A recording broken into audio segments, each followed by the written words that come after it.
Hello friends, welcome back to my channel Tejasvi homeo health clinic में। मैं हूं doctor Savita कुमारी और आज हम बात करेंगे इपिलेप्सी के बारे में। इपिलेप्सी मतलब इसे कॉमन भाषा में मिर्गी या दौरे पड़ना बोलते हैं। फ्रेंड्स, इसको लेकर हमारे समाज में लोगों के बीच काफ़ी ज़्यादा मिथ फैले हुए हैं, भ्रम फैले हुए हैं कि ये बीमारी का इलाज नहीं है या फिर मिर्गी जिसे हो जाती है वह ठीक नहीं हो सकती है, उसकी शादी नहीं हो सकती है, अगर शादी होती है तो ये बीमारी उसके बच्चे में हो सकता है। इस तरह से तरह तरह के मिथ फैले हुए हैं हमारे समाज में लोगों के बीच। तो फ्रेंड्स, ये कोई गंभीर बीमारी नहीं है, ये किसी को भी हो सकता है। हर 1000 में 5 लोगों को ये बीमारी हो सकती है। तो फ्रेंड्स, आज हम इसी सब टॉपिक्स पे बात करने वाले हैं डिटेल्स में। तो इपिलेप्सी क्या होता है, इसके क्या क्या कारण होते हैं, इसके कितने टाइप्स होते हैं, अगर किसी व्यक्ति को हो जाता है तो इसको कैसे पहचान की जा सकती है, क्या लक्षण देखने को मिलते हैं, और साथ ही साथ होम्योपैथिक मेडिसिन के बारे में बात करेंगे। तो फ्रेंड्स, ये वीडियो आपके लिए बहुत ही इंफॉर्मेटिव होने वाला है, इस वीडियो को आप पूरा ज़रूर देखिएगा। तो टाइम को वेस्ट ना करते हुए वीडियो को स्टार्ट करते हैं।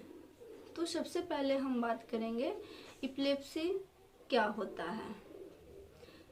सबसे पहले आप जानिए, हमारा जो दिमाग है एक कंप्यूटर की तरह है जो कि न्यूरॉन से बना हुआ है। अगर हम कुछ भी लगातार सोचते हैं, समझते हैं, बोलते हैं, हमारा बॉडी पार्ट्स हिलता है, डुलता है, तो इसमें लगातार इलेक्ट्रिकल एक्टिविटी होते रहता है।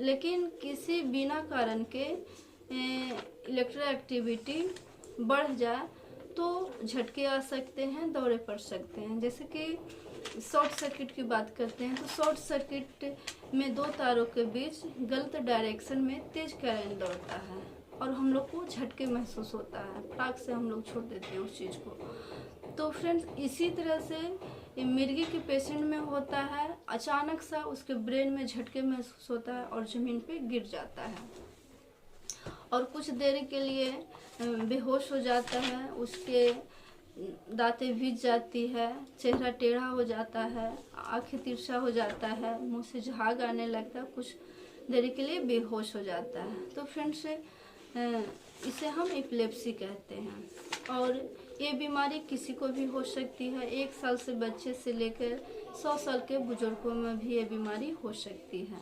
तो फ्रेंड्स, इसकी क्या क्या कारण होते हैं, कॉजेज ऑफ इपिलेप्सी। तो इसका जो मेन कारण होता है इन्फेक्शन। अगर बच्चे को जन्म के टाइम के समय उसे पीलिया हो जाता है या फिर किसी कारणवश उसके ब्रेन में ऑक्सीजन नहीं पहुंच पाता है तो दौरे आ सकते हैं। या किसी को स्ट्रोक या ट्यूमर की समस्या हो तो दौरे आ सकते हैं। या फिर सिर में गंभीर चोट लगने के कारण अगर किसी एक्सीडेंट में व्यक्ति को सिर में अधिक चोट लग जाता है जिसके कारण कभी कभी दौरे आ सकते हैं।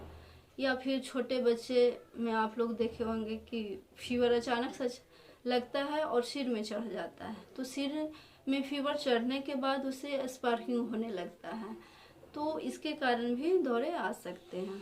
कभी कभी जेनेटिक दिखते हैं जिसे कि आनुवंशिक बोलते हैं। ये बहुत कम ही देखने को मिलते हैं, 1/4 जितना। जैसे कि माँ बाप के 4 बच्चे हैं या 3 बच्चे हैं तो किसी एक बच्चे को ये हो सकता है, न कि पूरे बच्चे को। तो इसे जेनेटिक भी हम नहीं कह सकते हैं। तो फ्रेंड्स, ये सारे कारण हैं इपिलेप्सी के। अब हम बात करेंगे इसके टाइप्स के। तो इसके 3 से 4 टाइप्स होते हैं। पहला है जनरलाइज्ड इपिलेप्सी।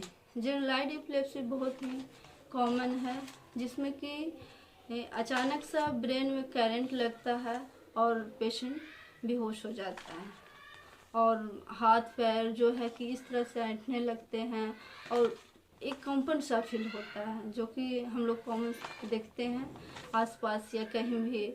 तो फ्रेंड्स, इसे हम जनरलाइज्ड इपिलेप्सी कहते हैं। दूसरा है पार्शियल इपिलेप्सी। पार्शियल इपिलेप्सी में क्या होता है, तो पार्शियल इपिलेप्सी में शरीर के किसी एक अंग में, जैसे मान लिया कि फेस में या आँख में या फिर हाथ में, अगर हाथ में होता है, एक साइड में होता है, तो हाथ में हमारे कंपन होने लगता है, इस तरह से हाथ कांपने लगता है, तो इसे भी हम इपिलेप्सी के पार्शियल इपिलेप्सी कहते हैं, इपिलेप्सी में ही आएगा। तीसरा है अब्सेंस सीजर्स। अब्सेंस सीजर में क्या होता है, इसमें पेशेंट कोई भी काम कर रहा है या कुर्सी पे बैठा हुआ है, तो बैठे बैठे अचानक से चुप हो जाता है, गुमसुम हो जाता है, और उसके हाथ कंपन होने लगता है, फेस हिलने लगता है, लेकिन पेशेंट बोल नहीं सकता है, बस चुप बैठे बैठे वो गुमसुम हो जाता है। थोड़ी ही देर में, कुछ सेकंड में वो फिर से नॉर्मल हो जाता है, तो इसे अब्सेंस सीजर्स बोलते हैं। चौथा है कॉम्प्लेक्स पार्शियल सीजर्स। इसमें भी सेम अब्सेंस सीजर जैसा ही होता है। अगर कोई भी व्यक्ति कुछ भी काम कर रहा है, अचानक से चुप हो गया और उसको फील होने लगता है कि मेरा बॉडी कंपन हो रहा है, हिल रहा है, लेकिन वो बोल नहीं सकता है, तो इसे कॉम्प्लेक्स पार्शियल सीजर बोलते हैं। तो फ्रेंड्स, ये इसके टाइप्स होते हैं। अब हम बात कर लेते हैं कि पेशेंट को कैसे पहचान की जा सकती है, क्या लक्षण देखने को मिलता है पेशेंट में। तो फ्रेंड्स, किसी को अचानक सा अटैक आया, तो कोई भी कंडीशन में हो, काम कर रहा हो, बैठा हो या फिर चल रहा हो, वो अचानक सा ज़मीन पे गिर जाता है और हाथ पैर इस तरह से कंपन होने लगता है, अचानक सा मुड़ जाता है एकदम इस तरह से। तो फ्रेंड्स, गिर जाता है, उसके दांतें भीग जाती है, फेस फ्लड जाता है, आँखें तिरछा हो जाता है, मुंह से झाग आने लगता है और बेहोश हो जाता है। ये 15 से 20 सेकंड के लिए वो बेहोश रहता है। उसके बाद धीरे धीरे उसमें से पसीना निकलता है, हो सकता है कभी कभी यूरिन डिस्चार्ज भी हो जाता है, और फिर वो धीरे धीरे 1 मिनट, कभी कभी 1 मिनट भी लग जाता है, फिर धीरे धीरे करके वो नॉर्मल होने लगता है, या 5 से 10 मिनट में वो फिर नॉर्मल हो जाता है, और फिर वह खड़े हो सकता है, आपसे बात भी कर सकता है। तो ये लक्षण देखने को मिलते हैं पेशेंट। अब अगर किसी पेशेंट को ये बीमारी हो जाता है तो क्या करना चाहिए। तो फ्रेंड्स, अगर किसी पेशेंट को आप ऐसा देखते हैं, तो अगर वो टाइट कपड़ा पहना हुआ है तो उसे सबसे पहले उसको ढीला कर दें।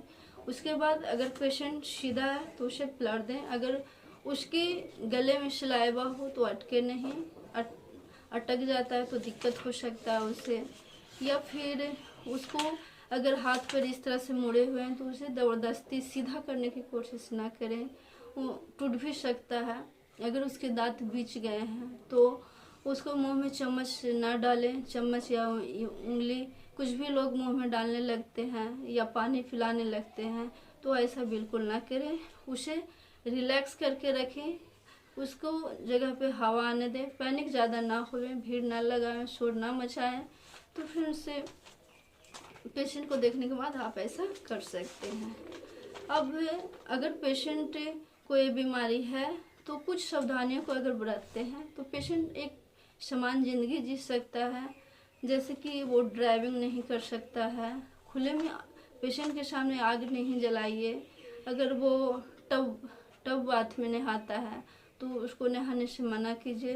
तो कुछ सावधानियों को बरतेंगे तो पेशेंट आराम से नॉर्मल ज़िंदगी जी सकता है। तो फ्रेंड्स, अब हम बात करेंगे इसकी होम्योपैथिक मेडिसिन की। कुछ लोग एलोपैथिक मेडिसिन लेते हैं तो बोलते हैं कि होम्योपैथिक मेडिसिन लेना चाहिए या नहीं। तो अगर आपको एपिलेप्सी है, होम्योपैथिक मेडिसिन लेना चाहते हैं तो आप बिल्कुल ले सकते हैं। इसका कोई भी साइड इफ़ेक्ट नहीं है और पूरी तरह आप ठीक हो सकते हैं।